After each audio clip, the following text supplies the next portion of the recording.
برادران عزیز، حضور کے اہل بیت اطہار رضوان اللہ تعالی علیہ اجمعین، یہ وہ مقدس ہستیاں ہیں جن کے مناقب اللہ تبارک و تعالیٰ نے قرآن مجید میں ذکر کیے، اور اس کا سلسلہ کتب احادیث سے ہوتا ہوا اقوال صلحاء سلف و صالحین سے چل کر صاحبان قلم تک پہنچا۔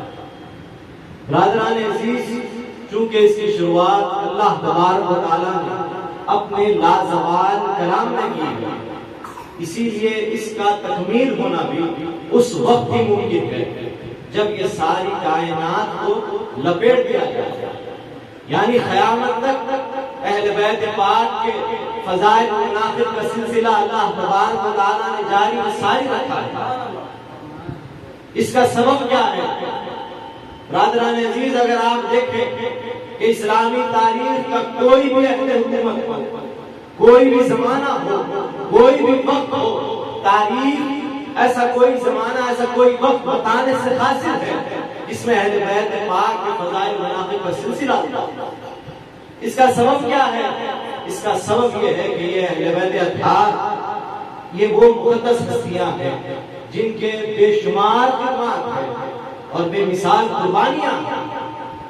اسلام کی حقانیت، صاحب اسلام کے ارشادات اور آپ کی سنتیں اگر آج زندہ ہیں تو یہ احسان ہے اہل بیت رسالت صلی اللہ علیہ وسلم کہ انہوں نے اقامت الدین اور حفاظت الدین کی خاطر اپنی جانوں کا نذرانہ پیش کیا ہے، اپنی جان اللہ کی راہ میں قربان کر کر ایک نشانات امتیاز قائم کر دیا ہے، اور لوگوں کو یہ بتا دیا ہے کہ اے لوگوں، اگر زندگی گزارنی ہے تو کس طرح گزارو، اور اگر مرنا ہے اللہ کی راہ میں اپنی جان دینی ہے تو کس طرح اللہ کی راہ میں اپنی جان کی قربانی دینی ہے۔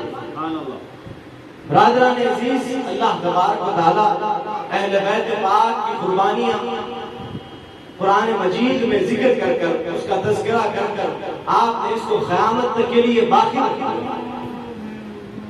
واقعہ یوں ہے کہ ابن عباس رضی اللہ تعالیٰ عنہ سے راوی آپ فرماتے ہیں کہ ایک مرتبہ حسنین کریمین رضی اللہ تعالیٰ عنہ بیمار ہو گئے، حضور پاک صلی اللہ علیہ وسلم صحابہ اکرام کے ساتھ مولا علی کے گھر تشریف لے گئے اور دونوں شہزادوں کو دیکھا اور مولا علی سے کہا کہ اے علی، ان کی صحت یابی کے لیے اللہ سے نظر مانگو۔ تو جس طرح حضور پاک صلی اللہ علیہ وسلم نے ارشاد فرمایا تھا، مولا علی نے 3 دن روزے رکھنے کی نظر مانگی۔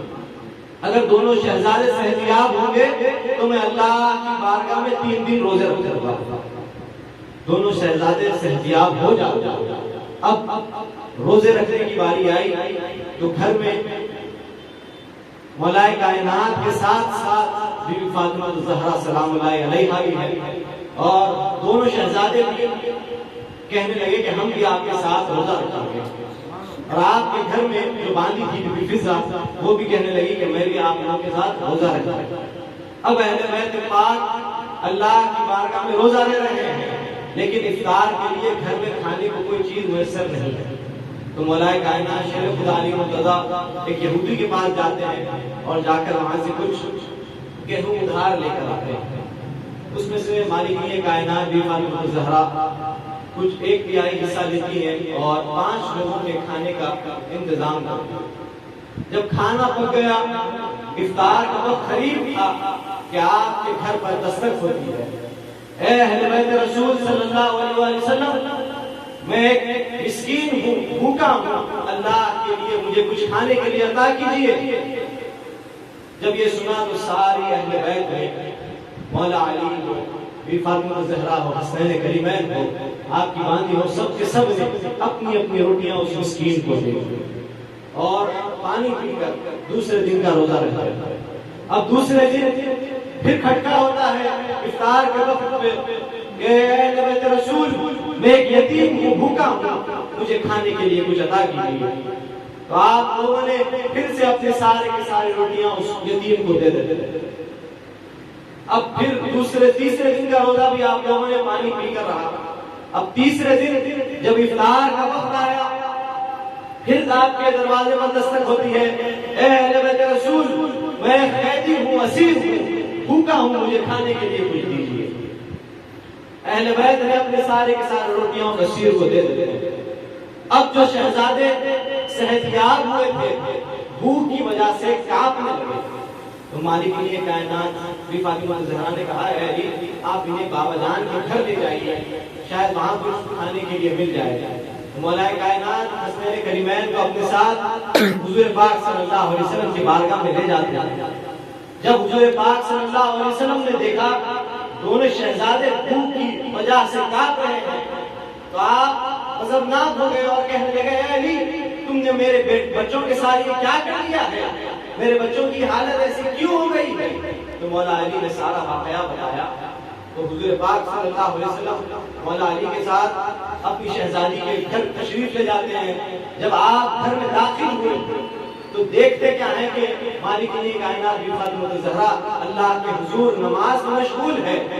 یہ دیکھنا تھا کہ حضور اکرم صلی اللہ علیہ وسلم کا دل بھر آیا اور آپ کے آنکھوں سے آنسو آیا، اور ادھر جبرائیل آپ کے پاس حاضر ہو گئے، یا رسول اللہ صلی اللہ علیہ وسلم اپنی اہل بیت کو مبارکباد دیجیے، اللہ نے ان کی شان میں قرآن میں آیت نازل فرمائی ہے، یوفون بالنذر ویخافون یوما کان شرہ مستطیرا، جو لوگ اللہ کے پاس نظر مانتے ہیں اور اس کو پورا کرتے ہیں اور قیامت کے دن سے ڈرنے والے ہیں، وَيُطْعِمُونَ الطَّعَامَ عَلَىٰ حُبِّهِ مِسْكِينًا وَيَتِيمًا وَأَسِيرًا، اور اللہ کی محبت میں مسکین کو، یتیم کو، اسیر کو کھانا کھلاتے ہیں۔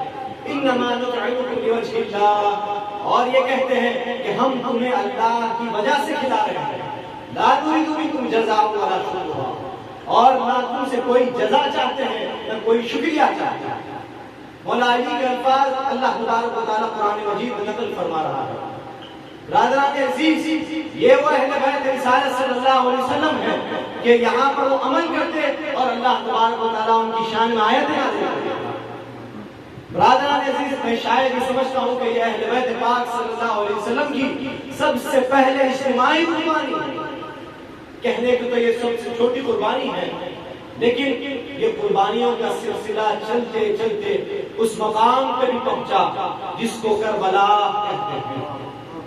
10 محرم کے دن امام علی مقام امام حسین علیہ السلام نے اپنے سارے خانوادے کے ساتھ، اپنے سارے رفقا کے ساتھ آپ نے اللہ کی راہ میں ایک عظیم قربانی پیش کی ہے، کیونکہ اللہ تبارک و تعالیٰ نے اہل بیت پاک کی مزاج کی تربیت کی ہے، آپ کے تطہیر نفس کا ایک نصاب تیار کیا تھا، جس کا امپلیمنٹیشن حضور اکرم صلی اللہ علیہ وسلم نے فرمایا تھا، اور جس پر عمل کا سلسلہ مولا علی ہو یا بی فاطمہ زہرا ہو یا حسنین کریمین ہو یا آپ سے تعلق رکھنے والے کوئی غلام باندی ہو، ان لوگوں نے اس پر عمل کیا۔ برادران عزیز، اللہ تبارک و تعالیٰ پنجتن پاک کی شان میں قرآن مجید میں دوسری جگہ ارشاد فرماتا ہے، انما یرید اللہ لیذھب عنکم الرجس اہل البیت ویطہرکم تطہیرا۔ اللہ تبارک و تعالیٰ قرآن مجید میں ارشاد فرماتا ہے کہ اہل بیت، ہم نے آپ کے پاس سے ہر رزق، ہر گندگی کو دور کر دیا، آپ کو مزکا و مصفا کر دیا، پاک و صاف کر دیا۔ اس کا شان نزول یہ ہے کہ جب یہ آیت نازل ہوئی تو حضور پاک صلی اللہ علیہ وسلم نے مولا علی بی فاطمہ زہرا حسنین کریمین کو ایک چادر میں لے لیا اور اللہ کی بارگاہ میں دعا کی۔ جب یہ آیت نازل ہوئی تو آپ نے دعا کی، یا اللہ یہ میری اہل بیت ہے، انہیں مزکا و مصفا کر دیا۔ برادران عزیز، اللہ تبارک و تعالیٰ نے قرآن مجید میں الگ الگ جگہ پنجتن پاک کی شان بیان کی ہے۔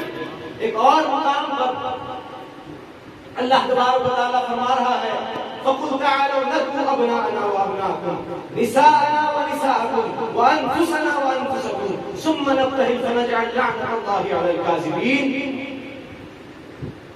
ایک مرتبہ حضور پاک صلی اللہ علیہ وسلم کے پاس عیسائیوں کا ایک وفد آیا، نجران کے جو بڑے عیسائیوں کے رہبر ہوتے ہیں، ان کے پریسٹ پوپ جسے کہا جاتا ہے، وہ لوگ حضور پاک صلی اللہ علیہ وسلم کے پاس ایک وفد کی شکل میں آئے۔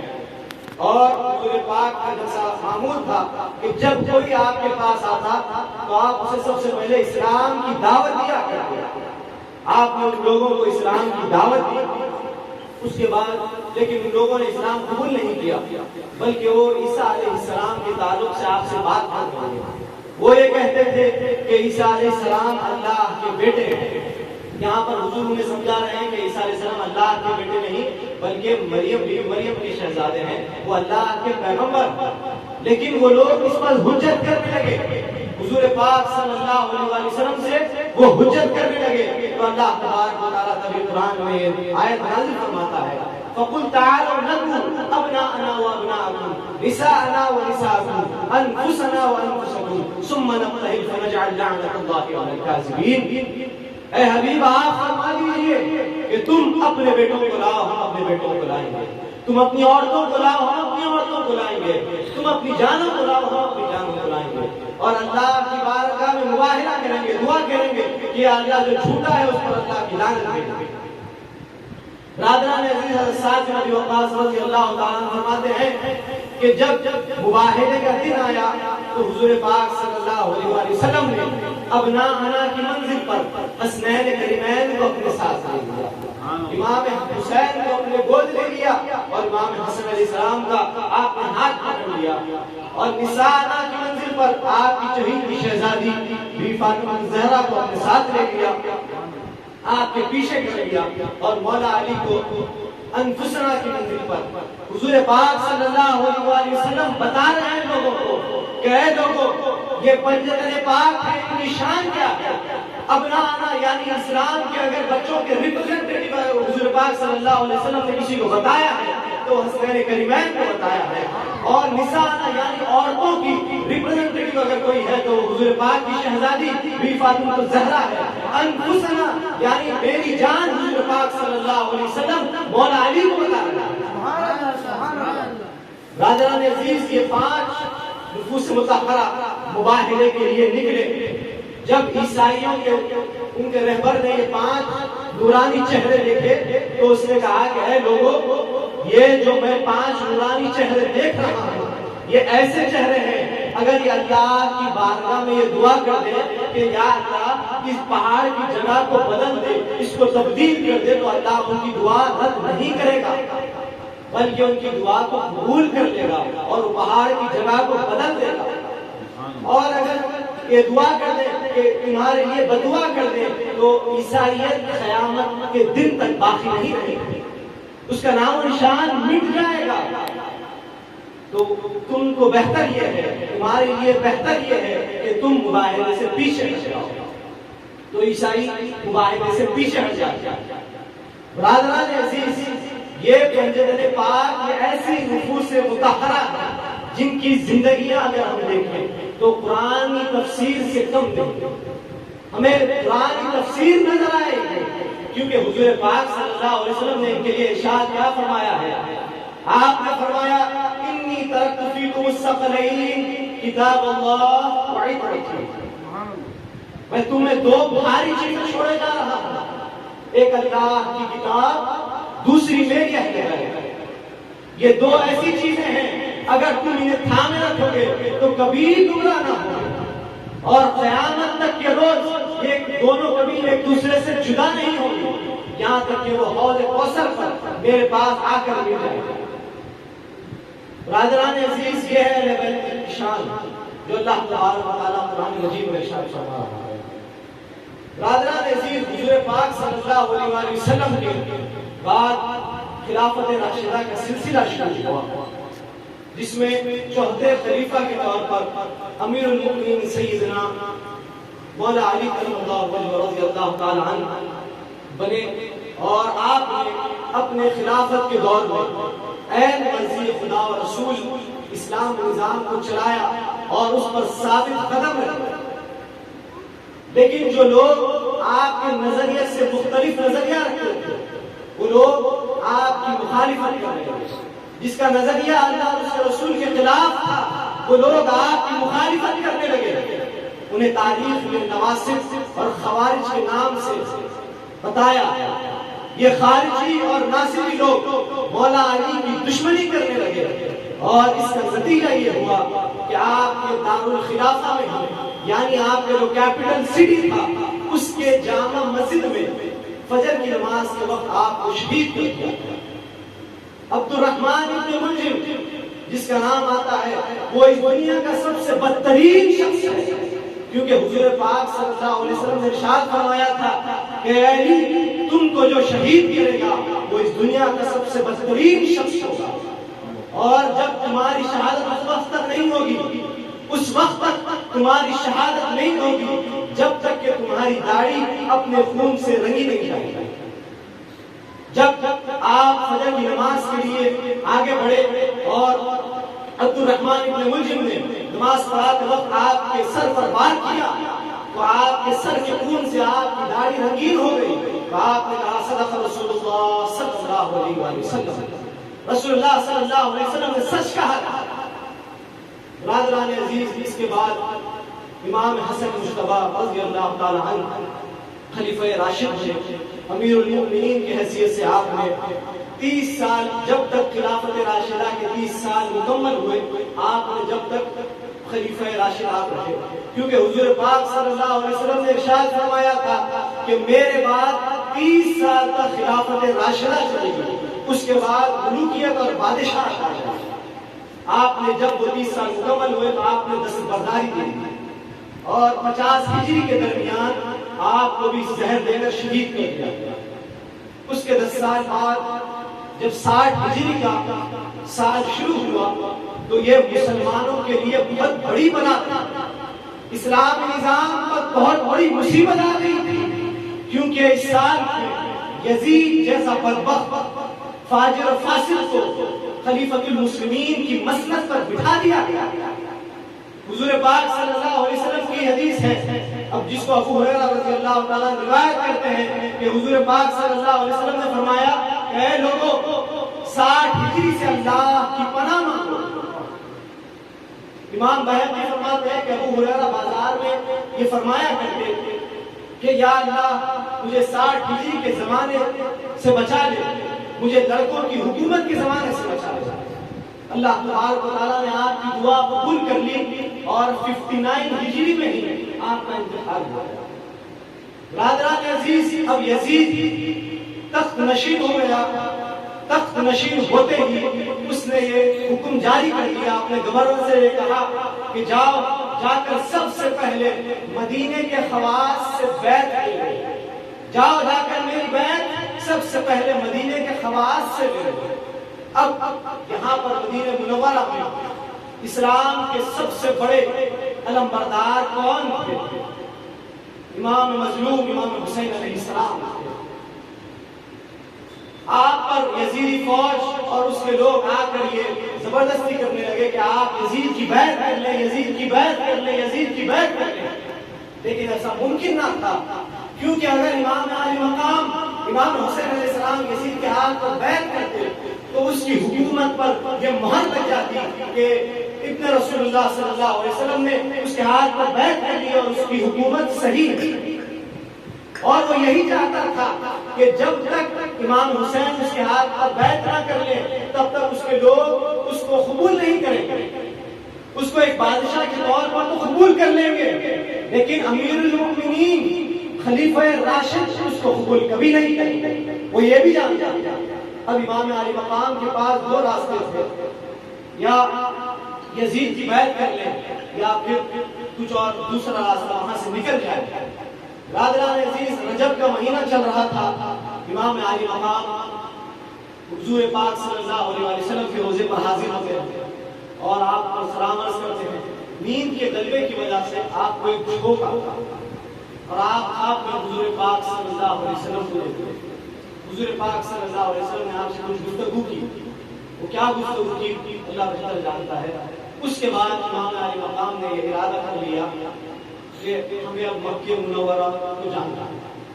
امام علی مقام اپنی والدہ کے روزے پر حاضر ہوتے ہیں، وہاں پر سلام عرض کرتے ہیں، اور اپنے بھائی جان کے روزے پر حاضر ہوتے ہیں، وہاں پر سلام عرض کرتے ہیں، اور اپنے سارے رفقا کے ساتھ، سارے جانثار کے ساتھ مدینہ منورہ کو چھوڑ کر مکہ مکرمہ کی طرف روانہ ہوتے ہیں۔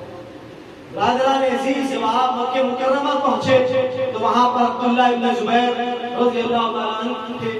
آپ نے کہا کہ امام آپ تشریف لائیں, آپ یہیں پڑھ کر جائیں. وہاں کے حالات بھی مدینے جیسے کٹھن ہوتے گئے.